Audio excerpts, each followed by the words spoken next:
Cricket में सबसे बड़े चांसेस तब मिलते हैं जब आपको लगता है कि आपका टाइम खत्म हो गया।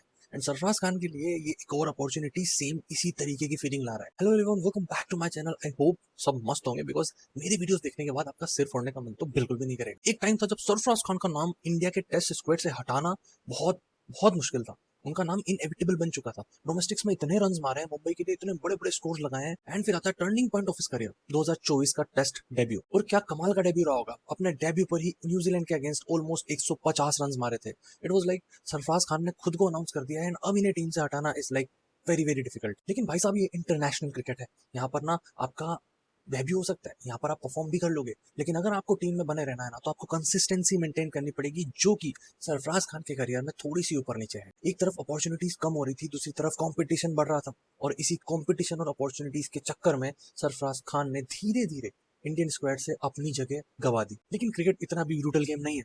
क्रिकेट ने सरफराज खान को आज एक और मौका दिया है। साई सुदर्शन इंजर्ड होते हैं और इंडिया ने अपना रिवाइज टेस्ट स्क्वाड अनाउंस किया और उसमें सरफराज खान का नाम आता है। सरफराज खान ने पिक्चर भी डाला अपना टेस्ट स्क्वाड वाली जर्सी में with his father, and it was very emotional to see Sarfaraz like that, see Sarfaraz happy, because ये अपॉर्चुनिटीज और ये इंडिया के लिए खेलना ये कोई छोटी मोटी बात नहीं है बस। अब जो मैं आगे बोलने जा रहा हूँ, आपको लगेगा कि यार ये स्टोरी में बहुत बड़े ट्विस्ट है, और ट्विस्ट ये है कि सरफराज खान को टीम में तो बुला लिया है, लेकिन उनके सामने इस बार सिर्फ उनका कॉल अप नहीं है, सिर्फ उसका कमबैक नहीं है, उनके सामने है देवदत्त पाडिक्कल के 142 रन का बहुत बड़ा पहाड़, जो उन्हें क्लियर करना है अगर अपनी जगह टीम में बनानी है तो। एक तरफ सरफराज का एक्सपीरियंस, टेस्ट का एक्सपीरियंस, डोमेस्टिक का प्रूवन रिकॉर्ड, और दूसरी तरफ देवदत्त पाडिक्कल का फ्रेश मोमेंटम, जिसने उनको 142 रन की पारी खिलवाई, वो भी वार्म अप मैच में अगेंस्ट श्रीलंका। सो इंडिया के पास दो बहुत डिजर्विंग प्लेयर्स हैं। एक एक्सपीरियंस है, एक न्यू फ्रेश मोमेंटम वाला प्लेयर है, और जगह सिर्फ एक है, नंबर 3 की पोजीशन। और अब इंडिया के लिए ना एक बहुत अच्छा कंपटीशन आ गया है, जो कंपटीशन हमें पहली बार पसंद आ रहा है। एंड इस कंपटीशन में क्या इंडिया चूज करने वाली है? क्या वो 142 रन के फ्रेश मोमेंटम के साथ जाएंगे, या ऑलरेडी प्रूवन कैपेबिलिटीज वाले बंदे पर जाएंगे जिसको ठीक ठाक टेक्स का एक्सपीरियंस हो चुका था? और सरफराज खान की सिचुएशन ना हम समझ सकते हैं। सोचो, आपका इंडिया डेब्यू हुआ, आपने अपने डेब्यू पर ही 150 रन मारे, आपने कैपेबिलिटीज प्रूव कर दी है, लोगों ने मान लिया है कि आप इनएविटेबल हो स्क्वाड से। एंड फिर धीरे धीरे आप स्लिप हो जाते हो, फिर धीरे धीरे आप स्क्वाड से बाहर हो जाते हो, लोगों ने आपके करियर पर क्वेश्चन उठाना स्टार्ट कर दिए, कुछ उल्टी सीधी चीजें भी होती है बात। लेकिन उसके बाद एक मौका आता है, उसके बाद एक कॉल अप आता है, you are back in that you are back in the Indian squad.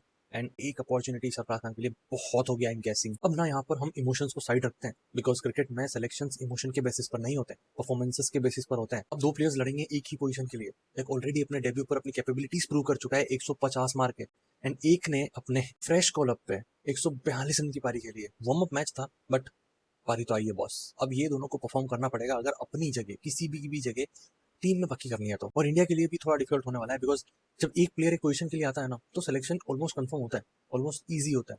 लेकिन जब दो प्लेयर्स एक पोजीशन के लिए फाइट कर रहे हो ना, तो मैनेजमेंट के लिए भी थोड़ा सा डिफिकल्ट होता है, बिकॉज ये दोनों का मोमेंटम ऑलमोस्ट सिमिलर होने वाला है। सरफराज को भी पता है कि उन्हें सेकंड अपॉर्चुनिटी मिली है और उसको ये गवाएंगे तो नहीं। एंड देवदत्त पाडिक्कल को पता है कि मेरा कंपटीशन सामने खड़ा है, मुझे परफॉर्म करना पड़ेगा, और वो बंदा ऑलरेडी डोमेस्टिक में बहुत परफॉर्म करके आ चुका है।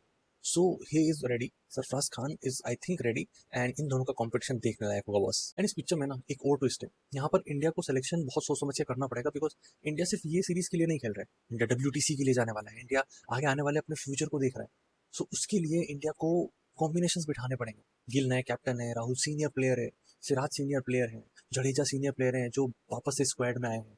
एंड उसके बाद इन यंग प्लेयर्स का लेना, उनका कॉम्बिनेशन बिठाना इंडिया का फ्यूचर डिफाइन करेगा, और इन्हीं सारे प्लेयर की परफॉर्मेंस बताएगी कि कौन इंडिया के इस चैप्टर का कैरेक्टर बनने वाला है और कौन लास्ट बनना। अब आप बताओ, अगर हमारा कैप्टन फिट है तो वो एज ए कैप्टन किसको चूज करेगा, सरफराज खान को या देवदत्त पाडिक्कल के उस फ्रेश मोमेंटम को? एक और ट्विस्ट है, जाके सब्सक्राइब कर दो चैनल को, बिकॉज ऐसे वीडियोस ना सिर्फ मैं ही लेके आता हूँ, और मेरी वीडियोस देख के आपको सिर्फ पढ़ने का मन बिल्कुल भी नहीं करेगा। Thank you so much for watching. मिलूंगा आपसे अगली स्टोरी के साथ, तब तक के लिए क्रिकेट देखते रहो, सिर्फ स्कोर कार्ड्स नहीं। Bye bye.